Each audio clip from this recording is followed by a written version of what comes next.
The hit spark and hit decal and hit explode. We'll take a look at these here. The hit spark is going to be when the object, so a projectile coming out hits the wall, and then there's like a spark effect that occurs from it. That's the spark that we're talking about here.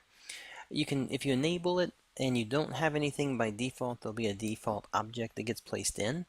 You also have the option to override the, if you use the brush and brush another object as the image, you can use an override to scale that object to whatever min-max size you want. The randomness of the scale is based on whether or not you do a change on here. So if you wanted it to be a little bit bigger or smaller, so it doesn't feel so static every time it hits the object. Also, you can do a random rotate so that it's also not the same direction every time. Offset is going to be where it's placed currently. It's in front of everything. So if you want to make sure it shows up no matter what you hit, then you could do a offset where it's really far in front. At the same time, you could do it if there's, depending on the type of image you're using, you may want to do it behind. So just be sure that you kind of take note of it. The display time is how long is it shown. If I go for a 0 amount, then I'm saying that I'm just using the animation that's applied for it. If there is no animation, then you want to set it for a certain amount of time. Remember, this is 1/10 of a second, so if you did like a quarter, you could do 2/10 of a second right here. The attach just simply means that it gets parented to that object it shoots, so in case the object's moving and you want it to look like it's hit but also stuck on it, then you can use that.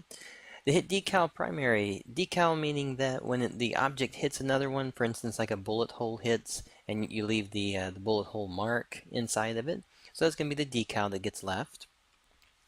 The decal, when it does hit, there's a hit position. If you want to hit it at where it actually hit, then you can say hit position here. You can also say that you want it to be the center. So sometimes you may have an object that you want to hit, but visually you want it to hit the whole thing across.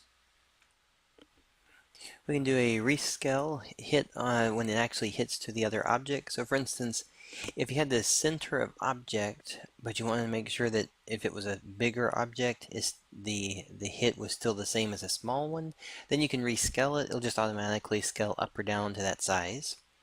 You can also say stay in scene after hit, meaning that it won't just go away. Alright, and then similar to like the other one, you've got an offset for in front or behind. You have the decal destroy time and fade. You can actually set it for how you'd like that to be, and the scale based on that after.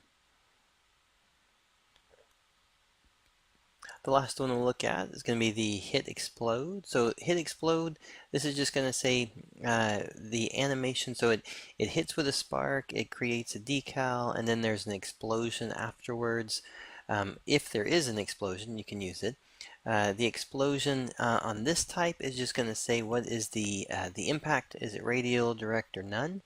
For this particular one, I'm actually going to say it's none for the bullet hitting. However, if you wanted it to be larger, then you could say yes, I want it to be a radius of 10. Then the power that comes out from it, so that if there's physics objects, they would get pushed back or thrown up into the air. You can do the hit amount that's based on it as well and what direction it would go from it. Alright, so those are going to be the three main hit pieces to it that you can use for each of the bullets on the primary and secondary options.